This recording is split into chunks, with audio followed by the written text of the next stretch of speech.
ભાજપ નેતા ગમે તે કરે?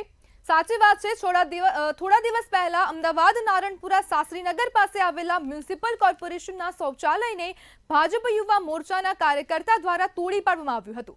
શૌચાલયની આગળ શ્રીજી ચાયવાલે નામની દુકાન આવેલી છે અને દુકાન યોગ્ય રીતે દેખાય તે માટે ભાજપ નેતાએ આ શૌચાલય તોડી પાડ્યું હતું। આ એક કારસ્તાન છે। હવે આજનું બીજું કારસ્તાન તમારા ફાટેલા કપડાં સીવી નાખશે। રાજકોટમાં સ્નાન ઘરને સીવણ ક્લાસ બનાવી દીધો। આ ભાજપના નેતા જ કરી શકે। વોર્ડ નંબર 13 માં ભાજપ આગેવાનનું જબરું કારસ્તાન કર્યું છે। ભગવાન પણ માફ નહીં કરે। સ્વામિનારાયણ ચોક નજીકની મનપાની મિલકત કબજે કરી છે। સરકારી જગ્યામાં સીવણ ક્લાસ ખોલી મહિલા 700 રૂપિયાનું ઉઘરાણું કરવામાં આવતું હતું। જ્યારે નવાઈની વાત તો એ છે કે મહિલા સ્નાન ઘરને ભાજપના આગેવાને રંગો રોગાણ કરી સીવણ ક્લાસ બનાવી દીધું। હવે જોવાનું એ છે કે કોર્પોરેશન સીવણ ક્લાસની કાતર ભાજપ નેતા પર ફેરવે છે કે નહીં। સરકારી જે જગ્યા છે તેના ઉપર જ હવે સીવણ ક્લાસ બની દેવામાં આવ્યું છે અને સ્થાનિક કોર્પોરેશનની મદદથી ધર્મેશ ઝારિયાએ જગ્યા પર હવે કબજો જમાવી દીધો છે અને જે મહિલા સ્નાનઘર હતું તેની જગ્યાએ હવે સીવણ ક્લાસ બનાવી દેવામાં આવ્યું છે। જ્યારે પ્રશ્ન હવે તંત્રને સીધા થઈ રહ્યા છે કે બાથરૂમની જગ્યાએ ધમધમતો સીવણ ક્લાસ મનપાને નથી દેખાયો। હવે સવાલો સીધા તંત્રને થઈ રહ્યા છે કે આજે સરકારી જગ્યા પર સીવણ ક્લાસ ઊભું કરી દેવામાં આવ્યું। જ્યારે તેમનું બાંધકામ થઈ રહ્યું હતું ત્યારે મનપા શું કરી રહી હતી?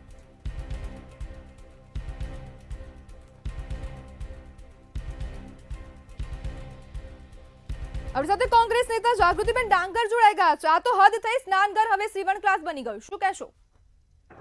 આ જગ્યા ઉપર સીવણ ક્લાસ બની ગયું છે બેન। જી, તો આ જે નાના માણસોને નાહવા માટેના બાથરૂમ હતું, આ છેલ્લા 30 વર્ષથી આ બાથરૂમ છે। 30 વર્ષથી પહેલા વોર્ડ નંબર 7 હતો, પછી વોર્ડ નંબર 20 થયો અને અત્યારે વોર્ડ નંબર 13 છે। હવે આ નાવાના બાથરૂમ જે હતા બેનોના, જે માઠા પ્રસંગે, એ બાથરૂમ ની અંદર આ બધું તોડી પાડી અને આગળ બનાવી દીધા। પતરા નાખી અને પતરાનો ડ્રોમ નાખી 2 રૂમ બનાવી નાખ્યા છે। ત્યાં સુધી ભાજપના રંગ રોગાન થઈ ગયું, બધું કામ થઈ ગયું। ત્યાં સુધી એ વોર્ડના અધિકારીઓ, ભાજપના કોર્પોરેટરો અને ત્યાંથી આગળ 100 મીટર જ ભાજપના 4 કોર્પોરેટરની ઓફિસ આવેલી છે। ત્યાંથી દરરોજની તેની અવર જવર હોય તો ત્યાં સુધી તેને કેમ ખબર ના પડી? એટલે આ ભાજપને જ્યારે પણ તમે જોશો કે ભ્રષ્ટાચાર થાય ત્યારે ભાજપના મળતિયાઓને આ એક જગ્યા આપી દેવામાં આવી છે। 700 રૂપિયાનો મહિનાની ફી લઈ અને અહીંયા એક વ્યવસાય ખોલી દેવામાં આવ્યો છે ભાજપના મળતિયાઓને, ભાજપના કાર્યકરને। એટલે ગમે ત્યારે તમે જોશો તો છેડો ક્યાં જાય તો કે કમલમમાં ગયો, વાત આવી તો કે કેવી આવી તો કે ચમરબંધીને છોડવામાં આવશે નહીં। પણ કોઈ ચમરબંધીને તમે પકડો તો ખરા। અને જ્યારે પણ આવા ભ્રષ્ટાચાર થાય છે ત્યારે છેડો જઈને કમલમ સુધી જ જાય છે। તપાસ થાય તો કે કોણ હતું, તો કે ભાજપનો કાર્યકર્તા હતો। જી, એટલે આ એક નાના બોલો બેન। જી જાગૃતિબેન, હવે આ જે નેતાઓ છે વારંવાર તે આવું કરી રહ્યા છે તો પોતાને સરકાર માને છે? બેન, વારંવાર તમે પણ સાંભળતા હશો, અમારા કરતા તમને જાજુ ખબર હોય છે કે આ લોકો વારંવાર એક જ વાત, ચમરબંધીને છોડવામાં આવશે નહીં, શિક્ષાત્મક પગલા લેવામાં આવશે, પણ ક્યારેય પણ શિક્ષાત્મક પગલા લેવામાં આવતા નથી। ટીઆરપી ગેમ ઝોન હોય કે પછી આવા નાના મોટા ભ્રષ્ટાચાર હોય, તમે જોવો કે જે આપણે આવાસ યોજના હોય, આવાસની અંદર પણ આવા કૌભાંડો થતા હોય અને ત્યારે પણ ભાજપના નેતાઓના દીકરાઓના નામ ખુલે, ભાજપના નેતાઓના નામ ખુલે।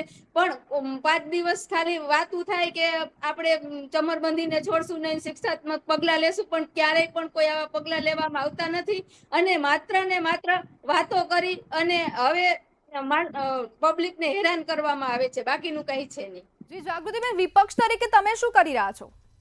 વિપક્ષ તરીકે અમે આ બધા જે મુદ્દા હોય એને અમે ઉજાગર કરીએ છીએ અને અમે આને હાઇલાઇટ કરી અને અમે લોકો સુધી પહોંચાડવાનું કામ કરીએ છીએ કે તમે જે આપણે આંખ બંધ કરીને તમે વોટ તો આપો છો, પણ તમે જ્યારે વોટ આપો છો ત્યારે તમે કેમ કોઈ આવો પ્રશ્ન કરતા નથી? તમારે પબ્લિકે આ પ્રશ્ન કરવો જોઈએ। અમે આવા મુદ્દા ઉજાગર કરી અને પબ્લિકમાં સારો મેસેજ આપીએ છીએ। અને આ ભારતીય આમ જોવો, થોડાક ટાઈમ પહેલા જ હમણાં આપણે અને કાલે અમે ત્યાં જશું અને કાલે ત્યાં જઈ અને પણ અમે ત્યાં જઈને અમે લોકોને આ બધી વાત સમજાવીશું। જી જાગૃતિબેન, જોડાવા બદલ આપનો આભાર। થેન્ક યુ બેન। તો રાજકોટમાં હવે બીજેપી આગેવાને જ સ્નાનઘરને હવે સીવણ ક્લાસ બનાવી દીધું છે અને વોર્ડ નંબર 13માં ભાજપ આગેવાનનું આ જબરું કારસ્તાન સામે આવ્યું છે અને જે મહિલા સ્નાનઘર છે તેને જ પોતાના ફાયદા માટે હવે મહિલાનું જે સીવણ ક્લાસ છે તે બનાવી દીધું છે।